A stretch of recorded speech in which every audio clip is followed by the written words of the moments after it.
I grew up in Houston, Texas, which during the years that I was growing up was very active in interscholastic competitive speech and debate activities. I was urged to take a class in public speaking as a sophomore in high school, which I did, and that was the gateway to the debate class and to participation on the high school debate team. I was very active in debate throughout the rest of my high school years, and in Houston, high schools were 3 years at that time, so it was pretty much the extent of my high school career. Along the way, I discovered that there was an academic discipline, then called speech, now commonly called communication, and I discovered that Northwestern University was pretty good at it and had a strong reputation. And so I applied for admission to Northwestern's undergraduate program. I applied sight unseen. I didn't go visit the campus. I didn't know anybody that was there. I just knew that it had a strong reputation in this area. The other schools to which I applied were quite different, and had I gone to one of those, my entire career path and life path would have been completely different. But I chose to attend Northwestern. Nobody connected with debate knew that I was coming. I was a walk-on as far as Northwestern was concerned. I wasn't entirely sure that I wanted to continue participating in debate, but I decided pretty quickly that I did. And so I debated for Northwestern throughout my 4 years of undergraduate. My junior and senior year, I was on the national circuit and was fortunate to do well competitively. Then I began to think about going on for advanced work in the field. I was always interested in teaching, but for a long time I thought I'd be teaching at the high school level. I never really entirely abandoned that, but I decided that was not where the right challenge for me was. And so I was interested in a master's degree and a doctorate. I never sat down and planned out to stay at Northwestern for both of those degrees. In fact, I probably thought that I wouldn't. But various circumstances intervened, including changes on the faculty and opportunities that came my way and so on. And so I ended up staying in one place. As I had finished my doctoral coursework and was working on my dissertation, the director of forensics position was open, and I was asked to step into it, which I did, and did that for another 5 years, and then became department chair and so on and so forth. The upshot is I spent 46 years of my life as an undergraduate, graduate student member of the faculty at Northwestern. We sometimes use forensics to refer to individual speaking events, and so we describe debate and forensics as if they were two different things. We sometimes use forensics as the umbrella term that encompasses all of these competitive speaking events. I use it in the latter sense. So I was involved all through high school in both individual event competition and in debate, although I was much more successful in debate and in original oratory than I was in extemporaneous speaking or any other competitive activity. What got me interested in it? Well, it's hard to go back and say. It was strong encouragement from teachers who said, well, this is something you'd be good at and be good for you to do. And then additional rationales kind of developed along the way. I mean, I enjoyed the give and take of argument. I certainly enjoyed competition, especially when I was able to win. I enjoyed the opportunity to use this as a way to learn much more about important public policy issues and important value questions and social policy questions and judgment questions, and that just kind of deepened over the years. I enjoyed at the intercollegiate level doing this at a higher level of depth and commitment than I had done throughout my high school years. And I enjoyed coaching for several years as an opportunity to teach in probably the most intimate setting that one could possibly teach students who were some of the very best students that I've ever had. And so just that relationship that participation in forensics made possible was something that was a strong magnet to me and that kept me at it for quite some time. I would have stayed active in it much longer had I not been called upon to assume some administrative posts as department chair and then associate dean and dean. And it became very clear to me that while I could continue to coach forensics and serve in those in some of those administrative roles, that if I were to do it, other things would suffer that I was not willing to have suffer completely, and so I ended up making that choice. Not all the effects are benefits, but I think there are a lot of really clear benefits. And the two that just jump right out at me, one is recognizing that important questions are controversial precisely because they can't be answered with finality. And that gives rise to a respect for positions with which you disagree, and an ability to understand and even to articulate positions and points of view that are not the ones that you share. And that in turn can lead you sometimes to question and re-examine some of your own presuppositions that you might take for granted and have cement into prejudices rather than carefully formed judgments. So I think that's one very clear one. And the other one, it's quite different in nature, is time management. I think the result of being actively involved in forensics at the same time that you're pursuing a curricular program of study with seriousness gets you really experienced at multitasking and juggling different kinds of projects and being able to use your time as efficiently and as productively as possible. So there are those two that just really stand out for me.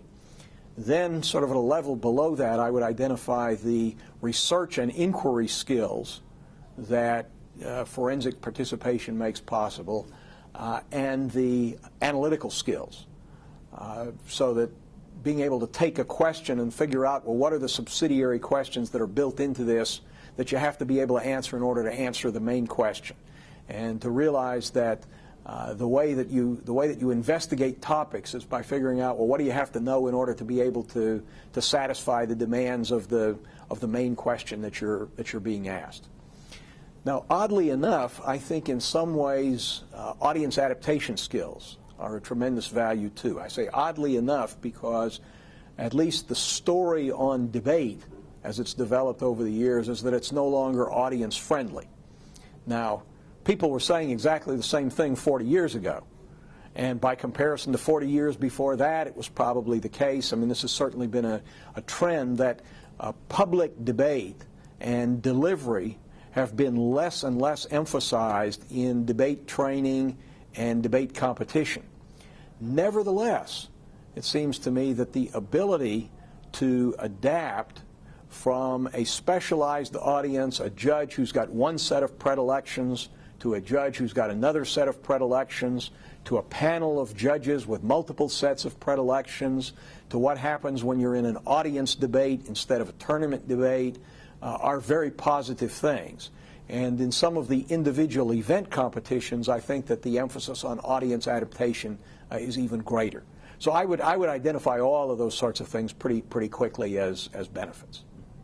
I think virtually any that I can think of. I mean, obviously, most debaters go on into law, and the connections there are pretty obvious to see because law is so solidly grounded in argument. I must confess that never interested me. I was never interested in pursuing law, although most of my students do, and people in my family have, and so on. It's obviously of benefit to careers in business that involve strategic judgments and policy choice about what course of action to take. It's been very influential to me in an academic career, in being able to understand issues and being able to teach with a focus on argument development. I'm sure that my teaching obviously reflects my commitments to argumentation as a way of inquiry. It was of great benefit to me in academic administration. I mean, there was nothing compared to nothing compared, for example, to developing budget proposals or hiring proposals or curriculum proposals and taking them up the food chain. Nothing was like that so much as working with a debate team, coaching, trying to imagine what are the negative strategies going to be against your case, and how do you do it? How do you adapt to them? I've had people tell me that it's been of great value to them going into careers in the ministry, in government, in international relations, in social service. I would be hard-pressed to identify a career path for which it's not valuable preparation.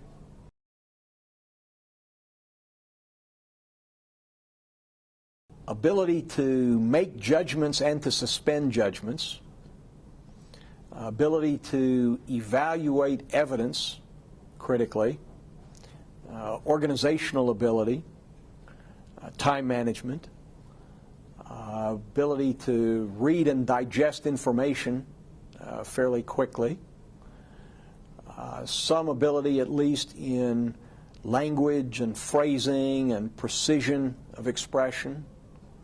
I don't want to keep going on and on and on, or I'm going to give the impression it's something nobody can do. I mean, in fact, all of these are also abilities that are cultivated by the activity. So you bring a certain degree of ability to it, and if things go well, one of the things that the activity teaches you is how to build upon and improve and refine those very same skills. There have been a lot of changes in forensics over the years. In some ways, the biggest change, I think, has been the diversification of events, of formats within debate, of forensic organizations, of calendars. I think that's been the biggest change that I would identify. At the collegiate level, I would say the resurgence of interest in individual events in the last 25 or 30 years, after a long period in which individual events were fairly dormant, is a significant change. At the high school level, I think the development of urban debate leagues that are bringing debate back into inner city schools, where it had existed and was strong until about the 1960s and then disappeared, I think is a very positive but noticeable change. Then, of course, there are all those things that people are going to identify as changes because they remember their own experience, perhaps through rose-colored glasses. Like, well, people talk fast today and they didn't used to, or they use much more evidence than they used to, and so on. And there's some truth to those things, but they're also, I believe, glazed over by a kind of nostalgia about one's own experience. One of the things I promised myself when I pretty much left active involvement in forensic activities is I was not going to go around with sour grapes about what was going on after I left that I really was not immersed in enough to know or to understand. So, for example, I do not claim to understand these various attempts to bring postmodernism into debate practice. They don't make sense to me, but I'm loath to criticize them, not really understanding sort of where they're coming from or what they're trying to accomplish or anything like that. So I, about 3 years ago now, went to hear a debate in one of the rounds of the National Debate Tournament when we hosted it. And it was the first time I had heard a debate in close to 20 years. For no particular reason. I just hadn't. There were lots of things about it that I didn't understand as far as specific strategic choices that were being made and why they were being made. But at its base, I could understand what was going on and what they were trying to achieve. So, I mean, I think the changes that have taken place have either been changes in taste or changes in specific practices rather than fundamental changes, or, as I said a few minutes ago, significant changes in the way the activity is organized and carried out. I have respect for any program that's genuinely committed to students and to forensics as a means of education as well as a means of competition. And I know that programs are organized in all different kinds of ways in different universities, and it's not my place to say that one's better than another. I mean, they work differently. So there are universities with strong departments of communication where the programs are identified with them. There are universities without departments of communication that have nevertheless developed and maintained strong programs, whether it's through an honors college or a dean of students office or student government or another academic department. So I really don't want to distinguish or to differentiate among them. I also don't want to distinguish really between programs that have a long tradition and programs that are fairly new and growing, because I have great respect for both of those as well. You know, I think there are very encouraging signs and very troubling signs. So the troubling signs, I see a declining number of schools that are participating actively in competitive debate. It's increasingly the result that a smaller number of schools with more depth in each of those schools are sustaining our numbers, but the breadth of participation, I think, is not what it used to be. What's going on there? Why? I think it's been driven by economic pressures of various kinds. As we've gone through different recessions, programs get cut here or get cut there, and once cut, they're much harder to rebuild. On the other hand, I see a very encouraging sign, for example, in the de facto merger about 10 or 15 years ago now between the NDT and CETA. Where people recognize that this is not a community that is so large and so well off that we can afford to fight among ourselves. And I think what that merger has done is to bring back active participation in a wider range of schools than had been the case before the merger. I think that the development of new formats is an encouraging sign, because it makes these activities available to students with different levels of commitment and different desires as far as what they want to accomplish within the activity. I think it's a discouraging sign if it gets reified into organizational structures that compete with each other, rather than recognizing that there are alternative mechanisms to try to accomplish the same ultimate goals. I think it's a very encouraging sign that high schools, as I mentioned a few minutes ago, in the urban setting, had not maintained strong debate programs, are getting them back because there's research now demonstrating very convincingly, to me at least, very convincingly, that this makes a really positive contribution not only to the educational development of the students in those programs, but to their personal and social development as well. So I think those are all encouraging signs. I think that technology is in many ways an encouraging sign, because it has equalized to a large degree the question of who has access to the best libraries, who has the most research assistants, and so forth. It's made much of the information base of the activity much more equally accessible than it used to be. So I think all those are encouraging signs. The discouraging signs, aside from what I've already mentioned, is again sort of economically related. These are expensive activities. They benefit directly relatively few people. Now, I think they have all kinds of ripple effects, and the benefits to those people, go out in ways that we can't always even imagine. And I think part of what higher education particularly ought to be about is about investing in quality. But nevertheless, confronted with choices, with cost-benefit kinds of choices, I think forensic activities have a hard case to make. There's a heavy burden of proof that they need to sustain, and it's not always satisfactorily sustained. And I think that's a discouraging sign, that we're, if we were in an age of relative affluence like we were when I was participating in the 1960s, I think we would see a very different kind of picture from what we in fact see today.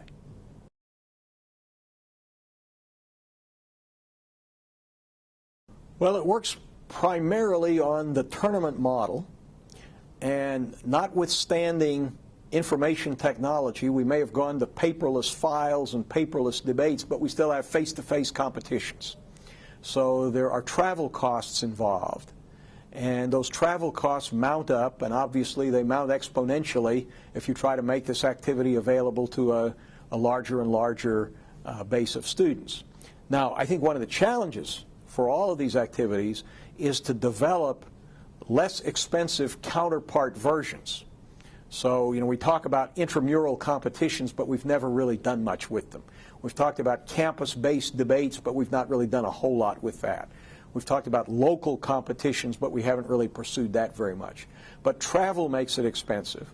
The other thing that makes it expensive is the faculty-to-student ratio. So that if you're working with competitors in individual events or in debate, it's a largely one-on-one kind of teaching and coaching, or one-on-few, if you will. I mean, that's one of the things that makes it so rewarding.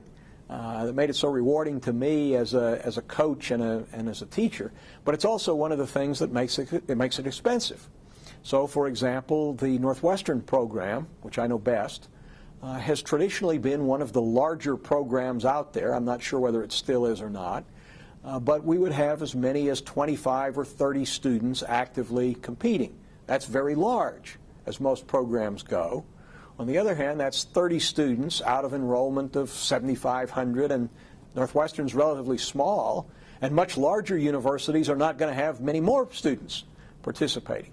And to service those 25 or 30 students, it takes a director of forensics for whom 50% of his or her time is allocated to that activity, and it takes usually 3 to 4 assistant coaches who are either staff members or graduate students who are getting funded on graduate assistantships to do that work. So the combination of the personnel cost and the travel cost is what makes it an expensive proposition. Well, as a coach, it was rewarding to me because of the relationships that I was able to develop with the students that I worked with. It's probably the most rewarding teaching that I've ever done.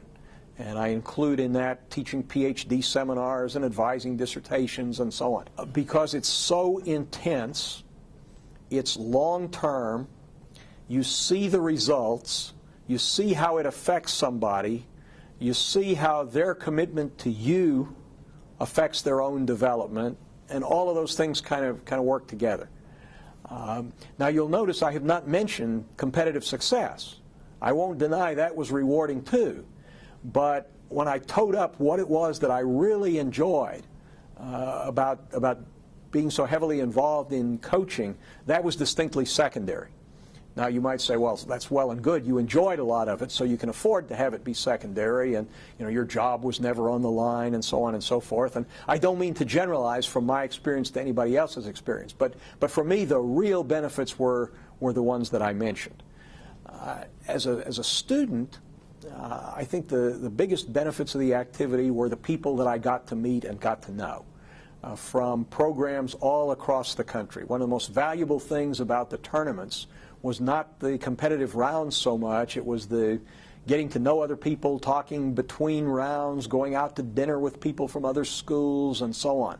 I'm told that's not done anymore because research is now 24/7 because of the computer. And I can't really evaluate that. I can only tell you what I found to be especially valuable as a participant.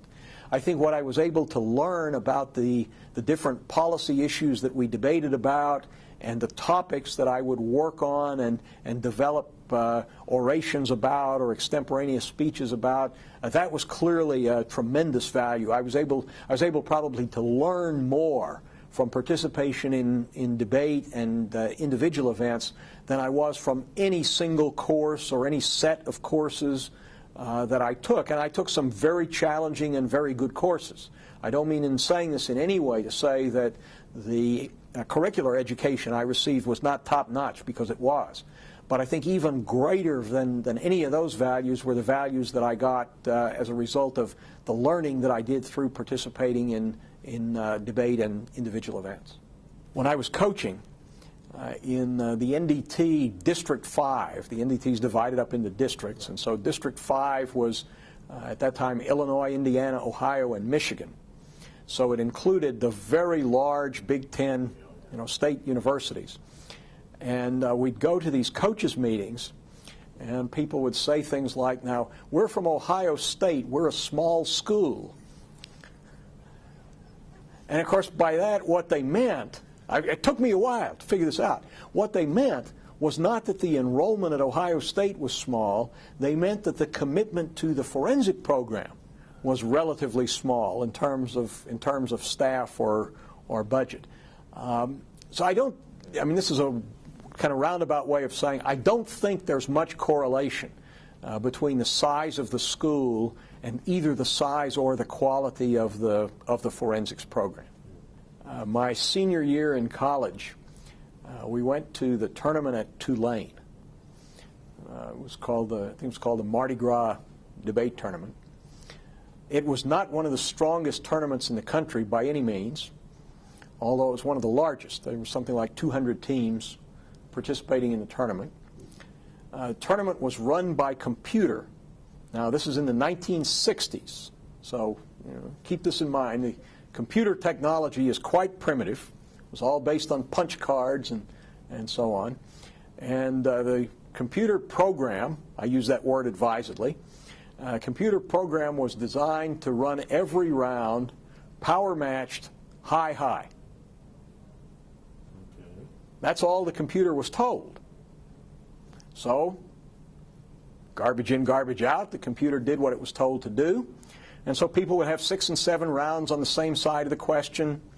They'd meet the same team over and over and over again if they stayed next to them in the power matched rankings. They would meet a team from their own school, be judged by their own coach, and all of these things happened. Then the elimination rounds were set up. The octafinals were set up about the way you would expect. There was a bracket with the top seed against the 16th seed and so on. Comes time for the quarterfinals. They bracket again, high against low, based on all 9 previous rounds. So there's no connection between who you're debating in the octafinals and the quarterfinals. They did the same thing for the semifinals. There was a 30-minute break after the semifinals so they could go back to the computer and figure out which would be the 2 teams in the final round. The final round took place, and it was judged by a panel of 5 people, 3 of whom had heard no debates on the topic, and the other 2 had heard no debates on any topic.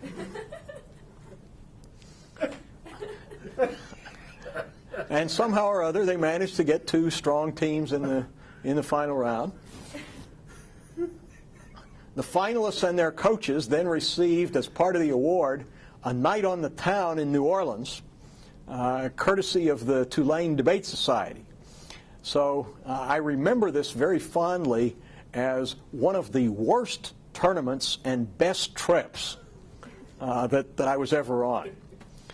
Then another kind of experience that I remember fondly, although it was crazier in retrospect, there was a tournament at the University of Chicago that anybody about my age will probably remember, because the University of Chicago at that time had a fairly strong forensics program and a national tournament.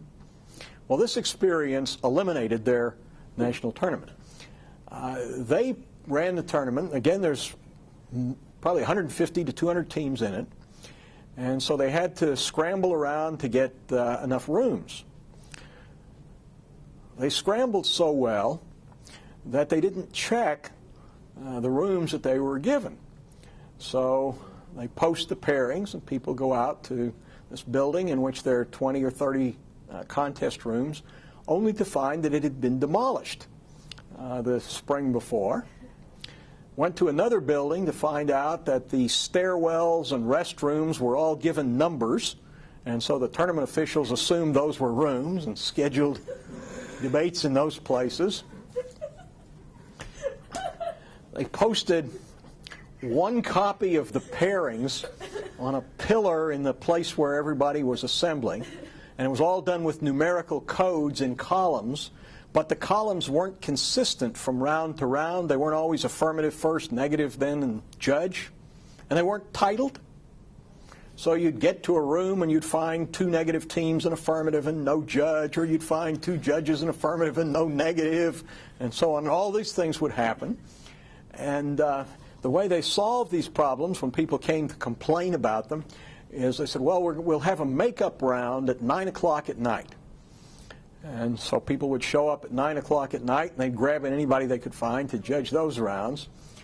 And then they ran out of rooms to hold the makeup rounds in, and so they said, well, we'll just give both teams a bye. And so there were teams that qualified for the elimination rounds with a record of 2-2 and 4 byes.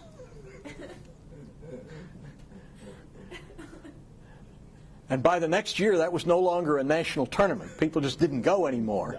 And in fact, that is what put Emory on the map as a national tournament because they were held on the same weekend.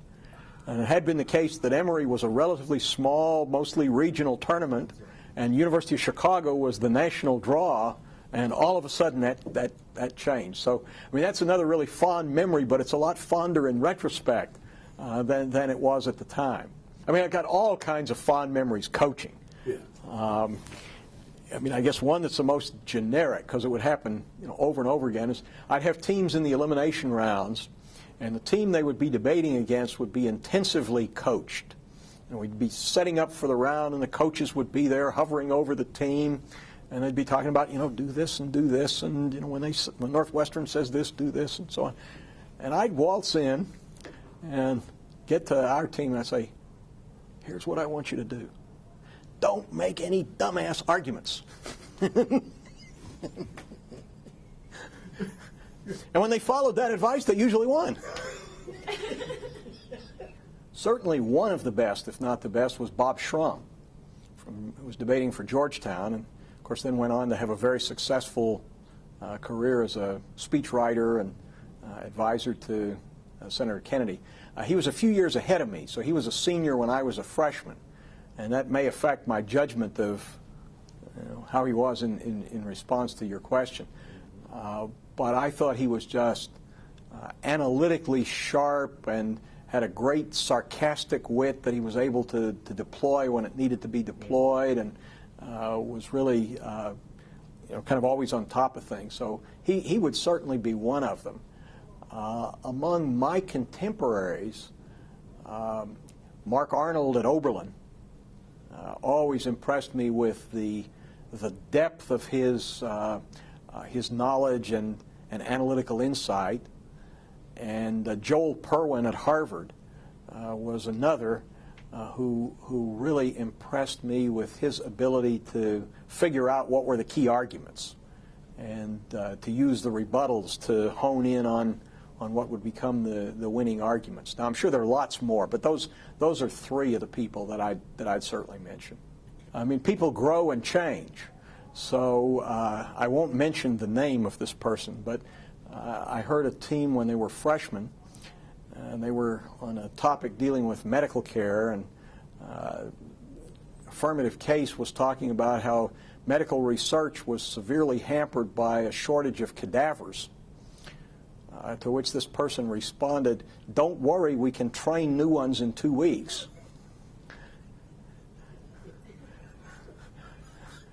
And I thought, well, but the same person over the course of 4 years turned into just a very, very strong debater and quite successful. And that sort of thing really happens a lot. And it's one of the things that has led me sometimes in talking with high school students who had come to Northwestern and said, well, I feel like I'm kind of burned out. I've debated for 3 years. Am I going to learn anything more or get any better if I debate for 4 years in college? And my answer was always probably so, if you really put the time in and invest your energy in it, because I have seen so many cases where people just got significantly better over time. Well, I was involved in DSR-TKA, so I know a little bit about that. I'll be honest with you, I don't know a whole lot really about any of the honoraries. I think the idea of forensic honoraries is a very strong one. It's a way to recognize students that is not strictly tied to their competitive success.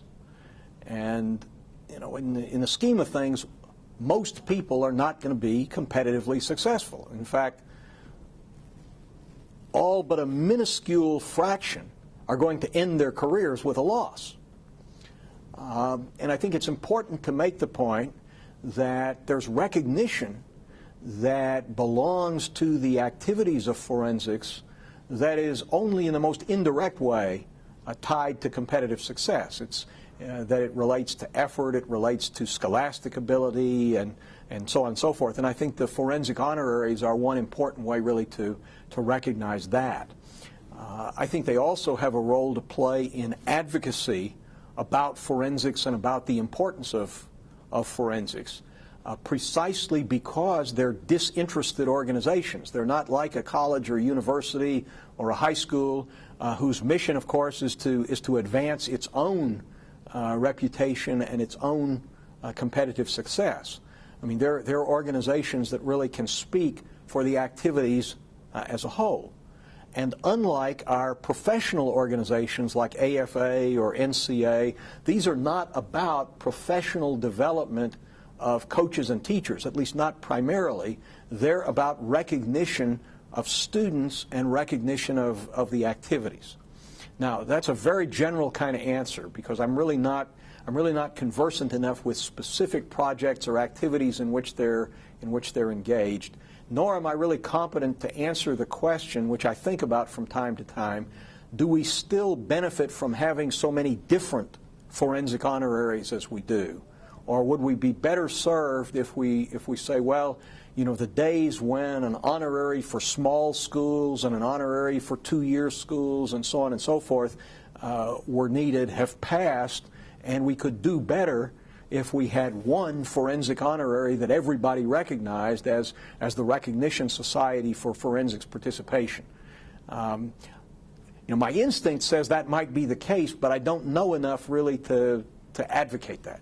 Some of my most enjoyable experiences in coaching were getting to know coaches at other schools.